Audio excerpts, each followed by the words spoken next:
being in love with something is transferable. I guess I should have also added programming, which is applied numeracy.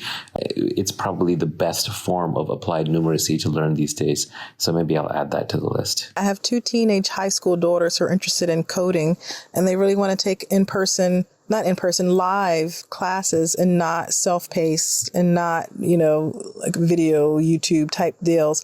And so I'd be curious, those of you in tech backgrounds, if you have something that you recommend for sort of beginners, but beginning young adults. So something that is working great for my daughter right now with coding is that she has been meeting one-on-one on a Zoom call with a teenager in Singapore that Manisha connected us to. And this teenager is tutoring my daughter on coding, and they build these collaborative art projects together in JavaScript and make some really, really fun stuff. And so that kind of collaborative tutoring model has been working really well for us. I don't know if it's at the right age, but I've heard good things about Code Ninjas, if there's one near you. This might be taking the conversation in kind of a weird direction, but I'm wondering if my life would be better if I knew programming. So for 7 years, I've had this vision of building a decentralized education system to replace public school, but I've had an incredibly hard time finding engineers to build it. And, I'm really good at finding teachers. So maybe if I was good at programming, I would have an easier time finding engineers and building this system. It probably would, but not because you would necessarily program it all yourself, but because then you would have the ability to recognize the difference between a good engineer and a great engineer and a mediocre engineer, and you would set the bar appropriately. These days it's easier than ever to pick up programming. It's never easy, but I think with AI tools, it has gotten a lot easier. So something like Replit, which is an online programming environment paired with their automated code writer, can actually get you a long ways fairly easily.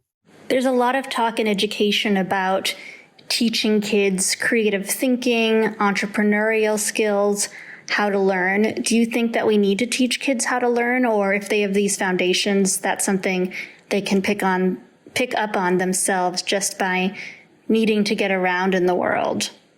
I absolutely agree on entrepreneurship. In fact, people spend so much time going to business school and business classes when really running even a small company will teach you everything or nearly everything you need to know about business far better than any business school or business class would. But furthermore, it's really making everything relevant for young people so that they understand why they're building a website or why they're learning numbers and numeracy and why these things are relevant and practical. And hopefully then they have their own business, right, that they can capitalize on. And my hope is that young people then contribute in ways that solve problems in their communities. The best way to learn how to be an entrepreneur is to be an entrepreneur. Start where you are. Perhaps if you're just starting out, open a lemonade stand or sell snacks on the street to passerbys. If you're a little older, maybe create some kind of a computer-related business, doing computer consulting or repairs or fixes or programming for older people. If you're even beyond that, maybe you start a business in your college. But if you want to learn business, just create a business. You'll figure it out really fast. I'm also curious to know if you think that it's beneficial for a parent to be involved in part of the teaching. I think that family engagement and education is very important. What do you see as the advantage of having an outside tutor? Do you think that they can explain things better than you? Is it about role models? Is it about feeling like you don't have enough time to teach your kids? Definitely when I teach, I do it at a level beyond what I think any tutor could do because I'm really, really paying attention to whether the child understands the issue or not. And the level of care that I have is just going to be greater than any tutor will. That's just plain old parental incentives. That said, I don't have the time. Also, the kid is used to resisting me. The teacher has tools, including just being a stranger, which may cause the child to actually want to conform and behave with the teacher where they might not want to with a family member. When people ask me about homeschooling, the first thing I feel obliged to say is that it's not what you think it is. I don't teach my kids anything. I didn't teach my kids anything outside of improv and public speaking for the most part, but rather I was the facilitator of their learning, including organizing interesting classes and finding great mentors for them and for their other homeschooled friends. In terms of how our approach changed over the years, it changed a lot. And like I said, the parent led, child approved thing means always adapting to what is going to be interesting to the kids and not always being successful, but constantly iterating and exploring and looking for new things, which, by the way, is also what you're modeling to kids. I think that parents have to go through a deschooling process themselves, particularly if they are gravitating toward homeschooling and other forms of alternative education. It's sort of being reflective on the kinds of learning environments that we grew up in, that were often highly coercive, highly authoritarian, very top down, where we weren't allowed often to explore our own interests and passions.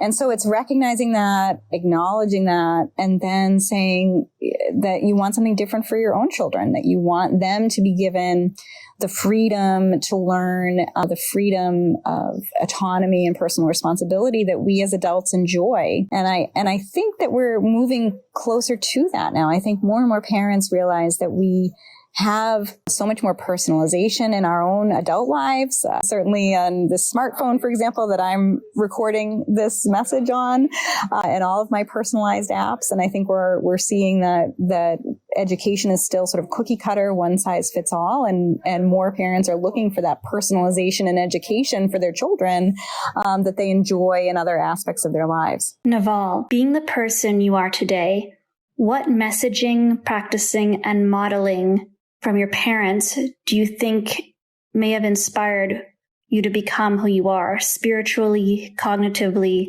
and success-wise? I grew up in a very unusual situation, so I don't think it was necessarily modeling from the parents, but I think it was just unconditional love from my mother and from my aunts and grandmother, which were incredible. And they gave me a solid foundation for self-confidence. And then everything else was just reading. One time I heard the Dalai Lama speak, and he said that everything that he has become is because of the unconditional love that he received from his mother. And I was definitely fortunate to experience that kind of love as well. Thank you so much to everyone who tuned in to part 1 of our conversation on homeschooling.